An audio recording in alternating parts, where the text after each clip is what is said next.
Hello and welcome viewers, this is Sultan Fayaz Hussain and you are watching Sultan talks. नाजरीन, पाकिस्तान तहरीक इंसाफ के लिए दो बहुत ही अच्छी खबरें हैं, वो आपके साथ शेयर करनी है। इसके अलावा पाकिस्तान पीपल्स पार्टी के लिए इंतहाई अहम खबर जो है वो भी सामने आई है, वो भी आपके साथ शेयर करेंगे। लेकिन सबसे पहले आपको बताते हैं कि पाकिस्तान मुस्लिम लीग नवाज जो है वो इलेक्शन में जाने से पहले ही अपनी 51 सीटें 51 सीट्स जो हैं वो गवा बैठी हैं। वो किस तरह से, वो आपको बताते हैं। लेकिन उससे पहले अगर आपने चैनल को सब्सक्राइब नहीं किया हुआ तो चैनल को सब्सक्राइब कर दें। और इसके अलावा आपकी जो भी राय है, आपको जो है हमारे व्लॉग्स पसंद आ रहे हैं या नहीं आ रहे, या आपकी जो भी राय है, इसके अलावा हमारे कंटेंट के हवाले से अगर आपको कोई जो है वो सजेशन है, कोई कंप्लेन है, तो वो भी आप कमेंट सेक्शन में जाके जरूर बताया करें ताकि हम उसको इंप्रूव कर सकें। बहुत शुक्रिया। तो चलते हैं आज की खबरों की तरफ। तो सबसे पहले खबर जो आपके साथ शेयर करनी है वो है पाकिस्तान मुस्लिम लीग नवाज ने 51 सीटें जो है वो बगैर इलेक्शन लड़े गंवा दी हैं। और वो किस तरह से गंवा दी हैं, वो ये है कि जनाब उन्होंने 51 हलकों के अंदर अपने उम्मीदवार जो हैं वो खड़े ही नहीं किए। इसका मतलब ये है कि इलेक्शन वो लड़ेंगे ही नहीं, तो वहां से तो पाकिस्तान मुस्लिम लीग नवाज जो है वो सीटें जीतेगी नहीं। और ये वो हलके हैं जहां पर इनमें से कुछ हलकों पर सीट एडजस्टमेंट हुई है और कुछ हलके ऐसे हैं जहां पर पाकिस्तान मुस्लिम लीग नवाज का कैंडिडेट भी नहीं है और सीट एडजस्टमेंट भी नहीं हुई है। तो ये कौन से हलके हैं वो आपको बताते हैं। और जनाब उसके बाद फिर पाकिस्तान तहरीक इंसाफ के हवाले से जो दो बहुत अहम खबरें हैं वो आपके साथ शेयर करनी है। एक तो इमरान खान साहब की जात के हवाले से बहुत अहम और इंपॉर्टेंट खबर है, वो भी आपके सामने रखेंगे। लेकिन उससे पहले आपको बताते हैं कि पाकिस्तान मुस्लिम लीग नवाज जो है वो किन हलकों के अंदर अपने उम्मीदवार जो है वो खड़े नहीं करने जा रही। 51 के करीब ये हलके हैं जिन हलकों के अंदर पाकिस्तान मुस्लिम लीग नवाज जो है वो अपने कैंडिडेट्स खड़े नहीं करेंगी। और ये कौमी असम्बली के हलके हैं। हालांकि इन हलकों के अंदर पाकिस्तान मुस्लिम लीग नवाज जो है वो 2/3 अक्सरियत की बात करती आ रही है कि हमने इन इलेक्शंस के अंदर पाकिस्तान के अंदर से 2/3 अक्सरियत हासिल करके आनी है। लेकिन अगर आप पहले ही 51 सीटों पर कैंडिडेट्स नहीं खड़े कर रहे या उन पर सीट एडजस्टमेंट्स कर रहे हैं तो फिर आपको जो है वो इस पर बहुत ज्यादा मुश्किलात का सामना करना पड़ सकता है और आप जो अपना एक गोल सेट किया है आपने 2/3 का, वो अचीव नहीं कर सकेंगे। वो कौन से हलके हैं जनाब? वो हलके हैं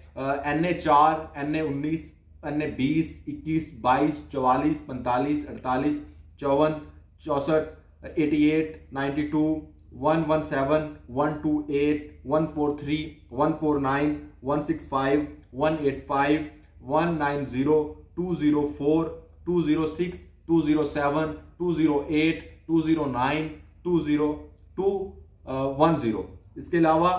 212, 214, 215, 217, 218, 221, 223, 224, 228, 239, 245, 265 एंड 2667 जो है ये वो हलके हैं जिनके अंदर पाकिस्तान मुस्लिम लीग नवाज जो है वो नहीं खड़े कर रही अपने कैंडिडेट, जो कि बहुत अहम खबर है। और आपको इससे पहले मैंने आपको 1 to 8 का बताया, ये एक इंतहाई अहम हलका है और इसके हलके के अंदर भी पाकिस्तान मुस्लिम लीग नवाज का जो है वो कैंडिडेट नहीं है। और ये सिर्फ कौमी असम्बली के हलके जो है वो मैं आपको बता रहा हूं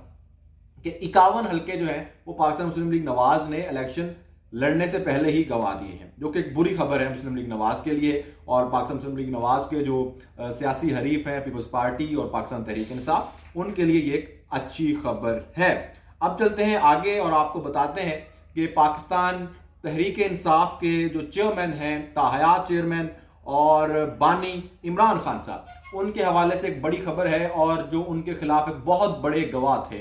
आजम खान, जो कि उनके सेक्रेटरी भी थे, प्रिंसिपल सेक्रेटरी, वो अपने बयान से मुकर गए हैं। और अब कहा जा रहा है कि उनके बयान से मुकरने के बाद पाकिस्तान तहरीक इंसाफ की जो चेयरमैन है इमरान खान साहब, उनको बहुत ज्यादा फायदा होगा। उन्होंने इससे पहले जब अपना ये बयान दिया था तो उस बयान के अंदर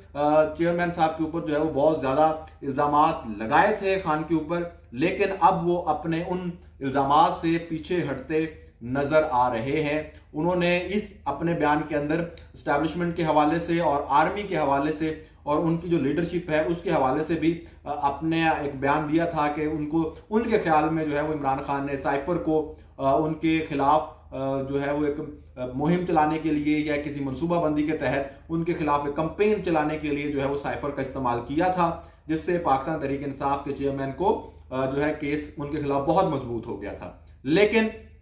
अब क्योंकि एक बहुत बड़ा गवाह अपने स्टेप डाउन कर रहा है, स्टेप बैक कर रहा है और अपने जो बयान है उससे भाग रहा है या उसको तब्दील कर रहा है, तो उसके बाद ये पाकिस्तान तहरीक इंसाफ के लिए एक फायदामंद खबर है और उनके लिए ये एक अच्छी खबर है कि अब तहरीक इंसाफ के खिलाफ जो उनका एक बहुत बड़ा गवाह था वो अब अपने बयान से मुकर गया है, जिसका फायदा इमरान खान को होगा। और अगर इमरान खान को फायदा होगा तो वो साइफर केस से अगर बच जाते हैं तो यही सबसे बड़ा केस है इमरान खान के ऊपर। 9 मई के जो मामलात हैं उनके अलावा अगर देखा जाए तो अगर किसी केस में बहुत ज्यादा इमरान खान को सजा हो सकती है, इस केस में 14 साल तक खान को जो है वो सजा हो सकती है, या जो है अगर इसमें कोई इस किस्म का गद्दारी का अंसर शामिल हो जाता है, वो साबित हो जाता है, तो खान को जो है वो सजाए मौत भी हो सकती है। लेकिन अगर ये जिस तरह से केस कमजोर से कमजोर तर होता चला जा रहा है तो इसमें उम्मीद है कि खान को जो है वो रिलीफ मिल जाएगा। इसके अलावा पाकिस्तान पीपल्स पार्टी के लिए मैंने कहा था कि एक इंतहाई अहम खबर है और वो ये है कि पाकिस्तान पीपल्स पार्टी के एक इंतहाई सीनियर रहनुमा एतजाज अहसन साहब जो हैं उनके बारे में बहुत दिनों से चहमगोइयां चल रही थी। जब से उन्होंने तहरीक इंसाफ के चेयरमैन का केस भी अपने हाथ में लिया था तो ये कहा जा रहा था कि जनाब ये पार्टी छोड़कर पाकिस्तान तहरीक इंसाफ में आ जाएंगे। जिस तरह से पहले हमने देखा उनके साथी जो लतीफ खोसा हैं वो भी ये सेम चीज कर चुके हैं, तो अब ये लग रहा था कि जनाब पाकिस्तान तहरीक इंसाफ को एक और बड़ी विकेट मिल जाएगी। लेकिन उन्होंने इस बात की तरदीद कर दी है और उन्होंने कहा है कि पीपल्स पार्टी उनके खून में दौड़ती है और उनको कोई भी पार्टी से जुदा नहीं कर सकता है। तो ये पीपल्स पार्टी के लिए एक बड़ी अच्छी खबर है कि उनके जो पुराने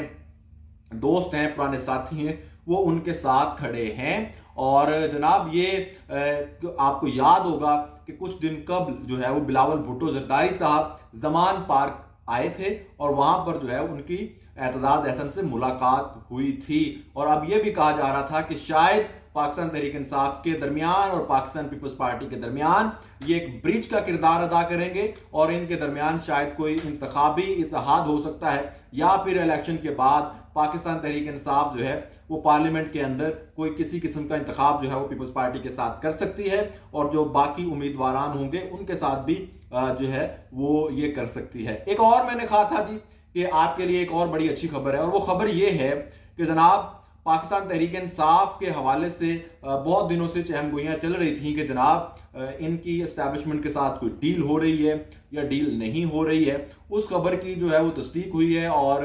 हामिद मीर साहब ने यह कहा है कि जनाब बिल्कुल इमरान खान साहब ने जो है वो कोशिश की थी कि उनकी जो बात है वो एस्टैब्लिशमेंट तक बन जाए, लेकिन वो बात नहीं बन सकी है। लेकिन मेरी राय में अगर पाकिस्तान तहरीक इंसाफ को एस्टैब्लिशमेंट अपने साथ नहीं मिलाती तो वो जो उनके मकासद हैं वो उन मकासद को हासिल नहीं कर पाएगी। तो जिस तरह से पहले हम जब बात करते थे कि मुस्लिम लीग नवाज वापस आएगी, मियां नवाज शरीफ वापस आएगा और दोबारा इक़्तिदार में आ सकता है, तो तब लोगों को यकीन नहीं आता था। लोग कहते थे ये कैसे पॉसिबल है कि उनके खिलाफ एस्टैब्लिशमेंट है, उनके खिलाफ सारे इदारे हैं, तो वो कैसे आ जाएंगे वापस। तो जनाब